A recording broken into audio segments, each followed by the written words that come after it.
ನೀವು ಯಾವುದಾದ್ರೂ ಒಂದು ಪಕ್ಷದ ಫಾಲೋವರ್ಸ್ ಆಗಿರ್ತೀರಿ, ಬಿ ಜೆ ಪಿನ, ಕಾಂಗ್ರೆಸ್, ಜೆ ಡಿ ಎಸ್, ಯಾವುದಾದ್ರೂ ಒಂದು ಪಾರ್ಟಿದು. ನಿಮಗೇನಿರುತ್ತೆ, ನಮ್ಮ ಪಾರ್ಟಿ ಓಹೋ ಸತ್ಯ ತುಂಡು, ಹಾಗೇನಿಲ್ಲ. ಎಲ್ಲರೂ ಕಳ್ರೆ, ನಾವು ಬಿಚ್ಚಿಡ್ತೀವಿ. ಅರೆ ಬಿಚ್ಚಿಡಪ್ಪ, ಯಾರು ಬಿಚ್ಚಿಡಲ್ಲ. ನಾವು ಕಾದದ್ದೇ ಬಂತು, ಇವನೇನೋ ಬಿಚ್ಚಿಟ್ಬಿಡ್ತಾನೆ, ಅವನೇನೋ ಬಿಚ್ಚಿಟ್ಬಿಡ್ತಾನೆ, ಹಾಗೆ ನೋ. ಇದೆಲ್ಲ ಏನು ಗೊತ್ತಾ, ಹುಲಿ ಬಂತು ಹುಲಿ, ನನ್ನ ವಿಚಾರಕ್ಕೆ ಬಂದರೆ ಹುಲಿ ಬಿಡ್ತೀನಿ, ನನ್ನ ವಿಚಾರಕ್ಕೆ ಬಂದರೆ ಹುಲಿ ಬಿಡ್ತೀನಿ, ಹಾಗೆ ಆಗಿದೆ. ಈ ಮುಡಾ ವಿಚಾರದಲ್ಲಿ ಬಿ ಜೆ ಪಿ ಮತ್ತು ಜೆ ಡಿ ಎಸ್ ಸ್ಟ್ರಾಂಗ್ ಆಗಿ ಸಿದ್ದರಾಮಯ್ಯನವರನ್ನು ಯಾವ ರೀತಿ ಒಂಥರ ನೀರಲ್ಲಿ ಮುಳುಗಿಸುತ್ತ ಪ್ರಯತ್ನ ಮಾಡ್ತಾ ಇದೆ ಅಂತಂದರೆ ಕಾಂಗ್ರೆಸ್ ಕೂಡ ಎಚ್ಚೆತ್ತುಕೊಂಡಿದೆ. ಹೌದಾ, ನಮ್ಮ ಬುಡಕ್ಕೆ ಬರ್ತೀರಾ? ನಮ್ಮ ಬುಡಕ್ಕೆ ಬಂದರೆ ನಿಮ್ಮದೊಂದು ಚಾನ್ಸ್ ಇದೆ. ಏನು, ಯಡಿಯೂರಪ್ಪನವ್ರನ್ನ ಅರೆಸ್ಟ್ ಮಾಡಿಸ್ತೀವಿ, ಯಡಿಯೂರಪ್ಪನವ್ರಿಗೆ ನೀರು ಕುಡಿಸ್ತೀವಿ, ಏನದು ಹಂಗಂದರೆ? ಅದಕ್ಕೆ ಹೇಳೋದು ದ್ವೇಷದ ರಾಜಕಾರಣ. ಅದಕ್ಕೆ ಇವ್ರು ಹೇಳ್ತಾರಲ್ಲ, ಕುಮಾರಸ್ವಾಮಿ ನಿಮ್ಮದು ಇಷ್ಟಿದೆ, ಡಿ ಕೆ ಹೇಳ್ತಾರೆ ನಿಮ್ದು ಇಷ್ಟಿದೆ, ಬನ್ನಿ ಹೇಳಿ. ಅದನ್ನು ಯಾರು ಹೇಳೋದೇ ಇಲ್ಲ, ಕೊನೆ ತನಕ ಹೇಳಲ್ಲ, ಒಂದೊಂದೇ ಬಿಟ್ಬಿಟ್ಟು ಸೇಫ್ ಗಾರ್ಡ್ ಮಾಡ್ಕೊಳ್ತಿರೋದು. ಹಾಗಾಗಿ ರಾಜಕಾರಣಿಗಳು ಹೇಳೋದನ್ನು ನಂಬೇಡಿ ನೀವು, ಅಥವಾ ನೀವು ನಂಬಿರುವಂಥ ರಾಜಕಾರಣಿಗಳು ಎಲ್ಲರೂ ಹಾಗಂತ ಸಚ್ಚಾರಿತ್ರವಂತರು ಇಲ್ಲ ಅಂತಲ್ಲ, ಬಟ್ ಭಾಳ ಕಡಿಮೆ ಅಂಶ ಇದೆ. ಹಾಗಿದ್ರೆ ನೀವೇನು ಮಾಡಬೇಕು? ಬಿ ಜೆ ಪಿ ಕಂಪ್ಲೀಟ್ ರೈಟಾ ಅಥವಾ ಕಂಪ್ಲೀಟ್ ರಾಂಗಾ? ಅಲ್ಲ, 50% ರೈಟ್, 50% ರಾಂಗ್. ಕಾಂಗ್ರೆಸ್ ಕಂಪ್ಲೀಟ್ ರೈಟಾ? ಅಲ್ಲ, 50% ರೈಟ್, 50% ರಾಂಗ್. ಯಾವುದು ರೈಟ್ ಇದೆ ಅದನ್ನು ಮಾತ್ರ ತಗೊಳ್ಳಿ, ಯಾವುದು ರಾಂಗ್ ಇದೆ ಒದ್ದು ಬಿಸಾಕಿ ಆ ಕಡೆಗೆ ಬನ್ನಿ. ಈಗ ಮುಡಾ ಹಗರಣದಲ್ಲಿ ಸಿದ್ದರಾಮಯ್ಯ ಅವರನ್ನು ಬಂಧಿಸಬೇಕು ಅಂತ ದೋಸ್ತಿಗಳು ಒದ್ದಾಡ್ತಾ ಇದ್ದರೆ, ಇವತ್ತಷ್ಟೇ ಸಮಾರೋಪ ಸಮಾರಂಭ ಕೂಡ ಮಾಡಿ ಫುಲ್ ವಾಗ್ಜನೆ ನಡೆಸಿ ಸಿ ಎಂ ವಿರುದ್ಧ ಗುಡುಗಿದ್ದಾಯಿತು. ಆದರೆ ಕಾಂಗ್ರೆಸ್ ನಾಯಕರು ಮಾತ್ರ ಆ ಕಡೆಯಿಂದ ಯಡಿಯೂರಪ್ಪ ಅವರನ್ನು ಟಾರ್ಗೆಟ್ ಮಾಡಿಕೊಂಡಿದ್ದಾರೆ. ಏನದು? ವಿಸ್ತೃತವಾಗಿ ಈ ಸ್ಟೋರಿ ನೋಡಿ.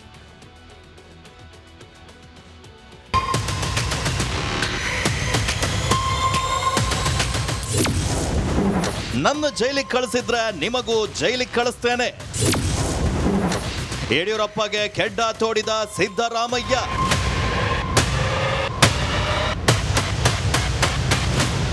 ದೋಸ್ತಿ ಮೂಢ ಅಸ್ತ್ರಕ್ಕೆ ಕಾಂಗ್ರೆಸ್ ಬ್ರಹ್ಮಾಸ್ತ್ರ ಹೂಡಿದೆ.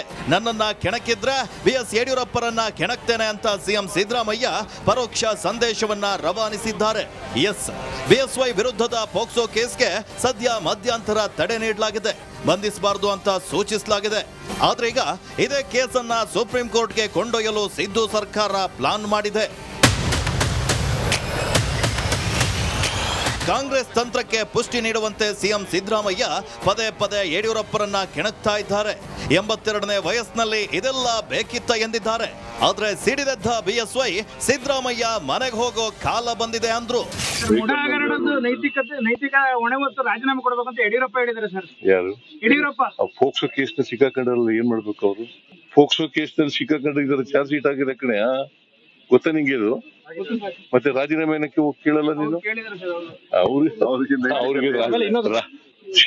ರಾಜಕೀಯದಲ್ಲಿ ಇರ್ಲಿಕ್ಕೇನೆ ನಾಲಾಯಕ ಅವರು. ಮನೆಗೆ ಹೋಗೋ ಕಾಲ ಹತ್ರ ಬಂದಾಗ ಅವ್ರು ಇನ್ನೊಬ್ಬರ ಬಗ್ಗೆ ಹೇಳುವಂಥದ್ದು ಸ್ವಾಭಾವಿಕವಾಗಿರುವಂಥದ್ದು. ಯಾರು ನಿವೃತ್ತಿ ಆಗ್ತಾರೆ, ಯಾರಿಲ್ಲ, ಮುಂದೆ ಕೋರ್ಟ್ಗಳಲ್ಲಿ ಏನೇನಾಗುತ್ತೆ ಎಲ್ಲ ಸಂಸ್ಥೆಗಳು ಕೆಲವು ದಿವಸಗಳು ಗೊತ್ತಾಗುತ್ತೆ. ಅದಾದ್ಮೇಲೆ ಯಾರ್ಯಾರು ನಿವೃತ್ತಿ ಆಗಬೇಕು ತೀರ್ಮಾನ ಮಾಡೋಣ. ಸರ್, ನಾನು ಯಾವುದೂ ತಪ್ಪೇ ಮಾಡಿಲ್ಲ, ನಾನೇ ರಾಜೀನಾಮೆ ಕೊಡಿಲ್ಲ. ಅವರು ನಿಮ್ಮ ಮೇಲೆ ವೈಯಕ್ತಿಕ ಟೀಕೆಗೆ ಮುಂದಾಗಿದ್ದಾರೆ. 82ನೇ ವಯಸ್ಸಲ್ಲಿ ಪೋಸ್ಕೋ ಕೇಸ್ ಅಂತ ಬೇಕಿತ್ತ? ಕೋರ್ಟ್ ಕೊಟ್ಟಿರ್ತಕ್ಕಂಥ ಜೀವದಾನದಲ್ಲಿ ನಾಳೆ ದಿವಸ ಕೋರ್ಟ್ ತೀರ್ಮಾನ ಆದಮೇಲೆ ಎಲ್ಲವೂ ಸತ್ಯ ಬಹಿರಂಗ ಆಗುತ್ತೆ. ಅಲ್ಲಿವರೆಗೂ ನಾನೇನು ಮಾತನಾಡೋದಿಲ್ಲ. ಅದಾದಮೇಲೆ ಸಿದ್ದರಾಮಯ್ಯನವರಿಗೆ ತಕ್ಕ ಉತ್ತರ ಸಿಗುತ್ತೆ ಅಂತ ನಾನು ಭಾವಿಸಿದ್ದೇನೆ. ಆದ್ದರಿಂದ ಈಗ ಅವರು ಮನಬಂದಂತೆ ಮಾತಾಡ್ತಿದ್ದಾರೆ, ಮಾತಾಡಲಿ, ಅದಕ್ಕೆ ಇನ್ನೂ ಕಾಲಾವಕಾಶ ಇದೆ. BS ಯಡಿಯೂರಪ್ಪರನ್ನ ಜೈಲಿಗೆ ಕಳಿಸಬೇಕು ಅಂತ ಸ್ಕೆಚ್ ಹಾಕಿದ್ದೀರಾ ಅಂತ ಸಿದ್ದರಾಮಯ್ಯಗೆ HD ಕುಮಾರಸ್ವಾಮಿ ಕುಟುಕಿದ್ರು. ಇವತ್ತು ಯಡಿಯೂರಪ್ಪನವರನ್ನ 82 ವರ್ಷ ಯಾವುದೋ ಸುಳ್ಳು ಕೇಸ್ ಫಿಕ್ಸ್ ಮಾಡಿ ಜೈಲಿಗೆ ಕಳಿಸ್ಲೇಬೇಕು ಯಡಿಯೂರಪ್ಪನವ್ರನ್ನ ಅಂತ ಹೇಳಿ ಹೇಳ್ತಾ ಇದ್ದೀರಿ. ನಾಚಿಕೆ ಆಗಬೇಕು ನಿಮಗೆ. ಆ ವಯಸ್ಸಿಗಾದರೂ ನಿಮಗೆ ಗೌರವ ಕೊಡಬೇಕು ಅನ್ನೋದು ನಿಮ್ಮ ಮನಸ್ಸಲ್ಲಿ ಬರಲಿಲ್ಲ. ದೇವೇಗೌಡರ ಬಗ್ಗೆ ಮಾತನಾಡ್ತೀರಿ. ಬಿಜೆಪಿ JDS ದೋಸ್ತಿ ನಾಯಕರು ಸಿದ್ದರಾಮಯ್ಯರನ್ನ ಜೈಲಿಗೆ ಕಳಿಸಲೇಬೇಕು ಅಂತ ಪಟ್ಟು ಹಿಡಿದಿದ್ದಾರೆ. ಆದ್ರೆ ಕಾಂಗ್ರೆಸ್ ಕೂಡ ಪ್ರತಿತಂತ್ರ ಹೂಡಿದ್ದು BS ಯಡಿಯೂರಪ್ಪಗೆ ಕೆಡ್ಡ ತೋಡಿದೆ. Political bureau, Republic Kannada. ಕರ್ನಾಟಕದ ಮುಖ್ಯಮಂತ್ರಿ ತಪ್ಪು ಮಾಡ್ಲಿಕ್ಕೆ ಸಾಧ್ಯನಾ? ನಾನು ತಪ್ಪು ಮಾಡ್ಲಿಕ್ಕೆ ಸಾಧ್ಯನಾ? ಈ ರಾಜ್ಯದ ಜನರಿಗೆ ದ್ರೋಹ ಮಾಡ್ಲಿಕ್ಕೆ ಸಾಧ್ಯನಾ? ಯಾವತ್ತೂ ಕೂಡ ದ್ರೋಹ ಮಾಡಲ್ಲ. ಇಲ್ಲಿ ನೋಡಿದ್ರೆ ಇಲ್ಲಿ ಏನ್ ಹೇಳುದು, ನಿನ್ನೆ ಹೇಳಿದ್ದಾರಲ್ಲ, ಒಂದು ಕಪ್ಪು ಚುಕ್ಕೆ ಇಲ್ಲ ನನ್ನ ಮೇಲೆ. ನಾನು ಮುಖ್ಯಮಂತ್ರಿ ಆಗಿದ್ದನ್ನು ಸಹಿಸ್ತಾ ಇಲ್ಲ, ಹಿಂದುಳಿದವನು. ನೀವು ಹಿಂದುಳಿದ ವರ್ಗದ ಮುಖ್ಯಮಂತ್ರಿ ಅಲ್ಲ, ರಾಜ್ಯದ 6.5 ಕೋಟಿ ಜನತೆಯನ್ನು ಪ್ರತಿನಿಧಿಸ್ತಕ್ಕಂಥ ರಾಜ್ಯದ ಮುಖ್ಯಮಂತ್ರಿ ಅನ್ನೋದನ್ನ ಮೊದಲು ಇವತ್ತು ಸಿದ್ದರಾಮಯ್ಯನವರೇ ನೀವು ಕಲ್ತ್ಕೋಬೇಕು ಅನ್ನೋದನ್ನ ಹೇಳಲಿಕ್ಕೆ ಬಯಸ್ತೇನೆ.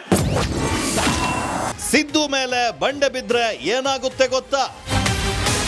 ಕಲ್ಲು ಬಂಡೆ ಅಂತ ಹೇಳಿ ಮಾಧ್ಯಮದವ್ರು ಹೇಳಿದ್ರು. ಕಲ್ಲು ಪ್ರಕೃತಿ, ಕಡದರೆ ಆಕೃತಿ, ಪೋಷಿಸಿದ ಸಂಸ್ಕೃತಿ.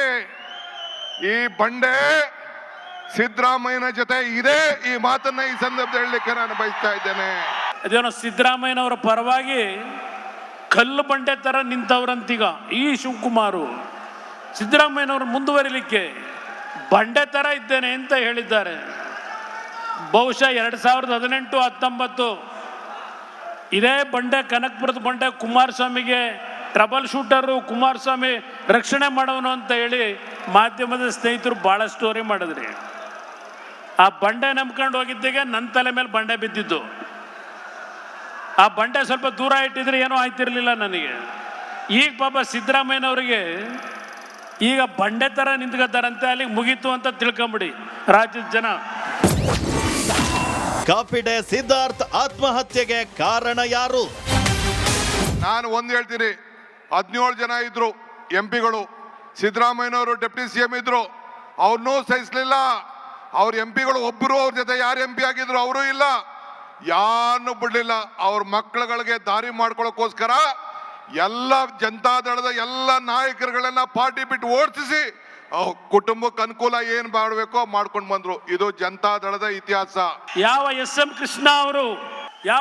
ಕೃಷ್ಣ ಅವರು ಕೊತ್ವಾಲನ್ ಜೊತೆ ಜೀವನ ಮಾಡ್ಕೊಂಡಿದ್ದಂತ ನಿಮಗೆ ರಾಜಕೀಯದಲ್ಲಿ ಜನ್ಮ ಕೊಟ್ಟಿದ್ರು. ಆ ಕುಟುಂಬದ ಒಬ್ಬ ಶ್ರಮಜೀವಿ ಸಿದ್ಧಾರ್ಥ ಅವರ ಮರಣಕ್ಕೆ, ಆತ್ಮಹತ್ಯೆಗೆ ಕಾರಣ ಯಾರು? ಜನಗಳ ಮುಂದೆ ಇಡ್ತೀರಾ ಇದನ್ನ ಜನಗಳ ಮುಂದೆ? ರೇವಣ್ಣ ಕುಟುಂಬಕ್ಕೆ ಕಂಟಕ ಆದವ್ರು ಯಾರು?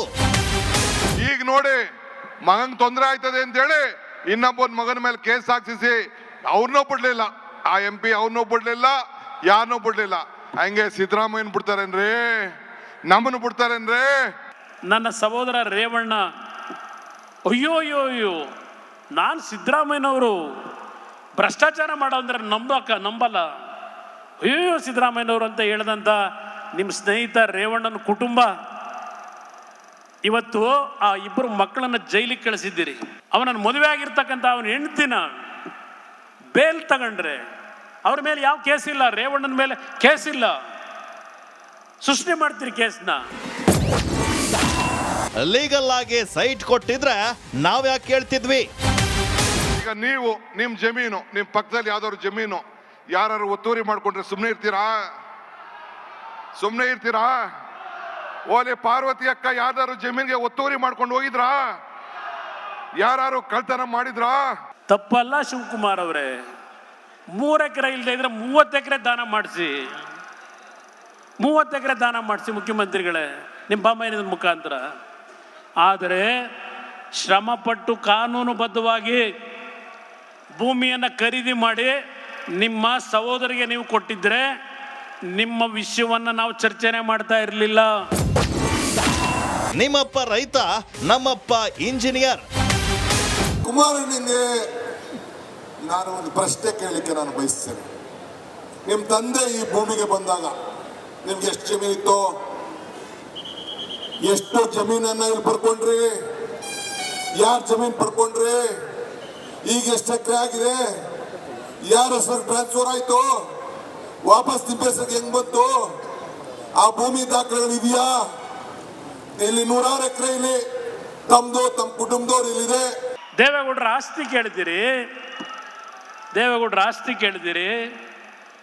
ದೇವೇಗೌಡರು ರಾಜಕಾರಣಕ್ಕೆ ಬರೋದಕ್ಕಿಂತ ಮುಂಚೆ ಒಬ್ಬರು ಇಂಜಿನಿಯರ್ ಆಗಿದ್ರು, ಡಿಪ್ಲೊಮಾ ಪದವೀಧರ. ನಿಮ್ಮದೇನಿತ್ತು? ನಿಮ್ಮ ತಂದೆದೇನಿತ್ತಪ್ಪ? ನಿಮ್ಮ ತಂದೆದೇನಿತ್ತು? ಕೆಂಪೇಗೌಡರದು. ಬಿಜೆಪಿಯವರು ಆರಂಭಿಸಿದ್ದ ಪಾದಯಾತ್ರೆಗೆ ಕೇಂದ್ರ ಸಚಿವ ಕುಮಾರಸ್ವಾಮಿ ಸರಿಯಾಗಿ ಫುಲ್ ಸ್ಟಾಪ್ ಇಟ್ಟಿದ್ದಾರೆ. Bureau report, republic Kannada.